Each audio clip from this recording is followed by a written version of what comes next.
Hi friends, welcome to my channel. ನಮ್ಮ channel ಇನ್ನೂ ಯಾರಾದರೂ ಸಬ್ಸ್ಕ್ರೈಬ್ ಮಾಡಿದ್ರೆ ನೋಡ್ತಾ ಇದ್ದರೆ ಪ್ಲೀಸ್ ಸಬ್ಸ್ಕ್ರೈಬ್ ಮಾಡ್ಕೊಳ್ಳಿ. ಹಾಗೆ ಈ ಥರನೇ ಸಪೋರ್ಟ್ ಮಾಡಿ ನನ್ನ. ಬನ್ನಿ ಇವತ್ತು ಬೆಂಡೆಕಾಯಿ ಮಸಾಲೆ ಸಾಂಬಾರು ಯಾವ ಥರ ಮಾಡೋದಂತ ಹೇಳ್ಕೊಡ್ತೀನಿ.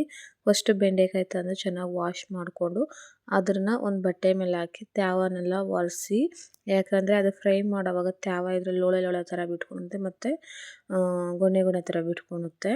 ಅದಕ್ಕೋಸ್ಕರ ತ್ಯಾವನ್ನೆಲ್ಲ ಒರೆಸ್ಬಿಟ್ಟು ನಿಮ್ಗೆ ಯಾವ ಶೇಪ್ ಬೇಕು ಆ ಶೇಪ್ನ ಕಟ್ ಮಾಡ್ಕೊಳ್ಳಿ. ಸಣ್ಣ ಸಣ್ಣದಾಗಿ ಕಟ್ ಮಾಡ್ಕೊತೀನಿ ನಾನು.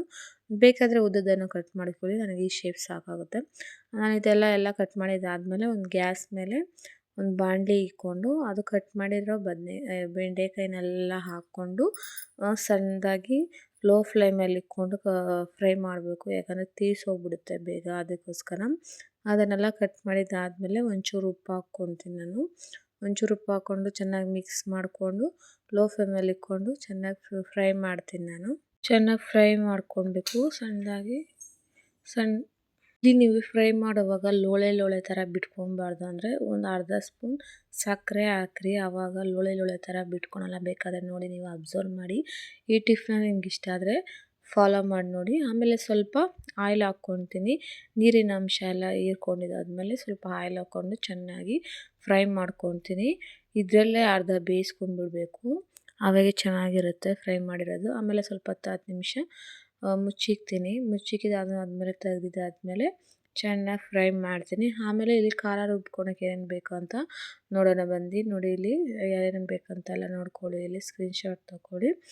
ಆಮೇಲೆ ಒಂದು ಪ್ಯಾನ್ ಇಟ್ಕೊಳ್ಳಿ. ಒಂದು ಪ್ಯಾನಲ್ಲಿ ಸ್ವಲ್ಪ ಆಯಿಲ್ ಹಾಕ್ಕೊಂಡು ಇಲ್ಲಿ ಈರುಳ್ಳಿ ಬೆಳ್ಳುಳ್ಳಿ ನಾನು ಫ್ರೈ ಮಾಡ್ಕೊತೀನಿ. ಟೇಸ್ಟ್ ಚೆನ್ನಾಗಿರುತ್ತೆ, ಅದಕ್ಕೋಸ್ಕರ ಈರುಳ್ಳಿ ಒಂದು, ಆಮೇಲೆ ಬೆಳ್ಳುಳ್ಳಿ ಸ್ವಲ್ಪ ಹಾಕ್ಕೊಳ್ಳಿ, ಸಾಕಾಗುತ್ತೆ.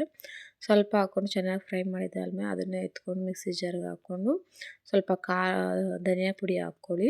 ಆಮೇಲೆ ಸ್ವಲ್ಪ ಕೊತ್ತಂಬರಿ ಸೊಪ್ಪು ಹಾಕ್ಕೊಂಡು ಸ್ವಲ್ಪ ತೆಂಗಿನಕಾಯಿ ಹಾಕ್ಕೊಳ್ಳಿ. ನಿಮ್ಗೆ ಎಷ್ಟು ಬೇಕು ಅಷ್ಟು ತೆಂಗಿನಕಾಯಿ ಹಾಕ್ಕೊಂಡು ಇಲ್ಲಿ ಖಾರಕ್ಕೆ ತಕ್ಕಷ್ಟು ಖಾರ ಪುಡಿನೂ ಹಾಕ್ಕೊಂಡು ನಿಮಗೆ ಅದನ್ನೆಲ್ಲ ಹಾಕ್ಕೊಂಡು ಎಲ್ಲ ಗ್ರೈಂಡ್ ಮಾಡಿಕೊಂಡು ಬನ್ನಿ. ಆಮೇಲೆ ಒಂದು ಪ್ಯಾನ್ ಇಟ್ಕೊಂಡು ಅದರಲ್ಲಿ ಸಾಸಿವೆ ಸ್ವಲ್ಪ ಹಾಕ್ಕೊಂಡು ಎಣ್ಣೆ ಸ್ವಲ್ಪ ಹಾಕ್ಕೊಂಡು ಚೆನ್ನಾಗಿ ಸ್ವಲ್ಪ ಕಾಯಲಿ. ಅದಕ್ಕೆ ಕಾದಿದ್ದಾದಮೇಲೆ ಸ್ವಲ್ಪ ಕಡಲೆಪಪ್ಪು ಹಾಕ್ಕೊಳ್ಳಿ. ಕಡಲೆಬೇಳೆ ಹಾಕ್ಕೊಳ್ಳಿ ಸ್ವಲ್ಪ, ಯಾಕಂದರೆ ಬೇರೆ ಬೆಂಡೆಕಾಯಿ ಅಂದರೆ ಚೆನ್ನಾಗಿರಲ್ಲ ತಿನ್ನೋದು. ಅದಕ್ಕೋಸ್ಕರ ಇಲ್ಲಿ ಆವಾಗ ಒಂದೊಂದು ಕಾಳು ಸಿಗ್ತಾಯಿದ್ರೆ ಚೆನ್ನಾಗಿರುತ್ತೆ ಅಂತ ಕಡಲೆಪಪ್ಪು ಹಾಕ್ಕೊಂಬೋಣ.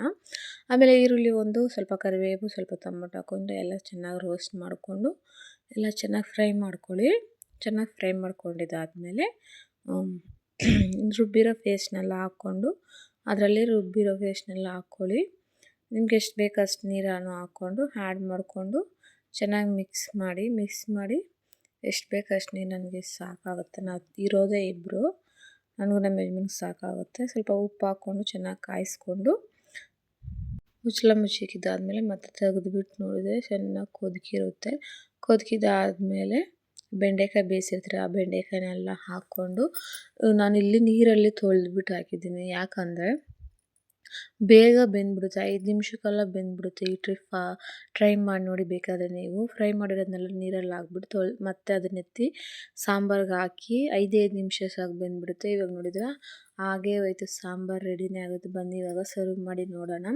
ಮುದ್ದೆ ಜೊತೆಗೆ ಸೂಪರಾಗಿರುತ್ತೆ. ಮುದ್ದೆ ನೋಡಿ ಎಷ್ಟು ಚೆನ್ನಾಗಿದೆ. ಆಮೇಲೆ ಸಾರು ಹಾಕ್ಕೊಂಡು ಟೇಸ್ಟ್ ಮಾಡಿದರೆ ಸೂಪರಾಗಿದೆ. ಬಿಸಿ ಸುಡ್ತಿದೆ ಕೈ ನನಗೆ. ಅದಕ್ಕೆ ವಿಡಿಯೋ ಇಷ್ಟ ಆಗಿದ್ರೆ ಲೈಕ್ ಮಾಡಿ, ಶೇರ್ ಮಾಡಿ, ಈ ಥರನೇ ಫಾಲೋ ಮಾಡಿ ನಮ್ಮ ಪೇಜ್.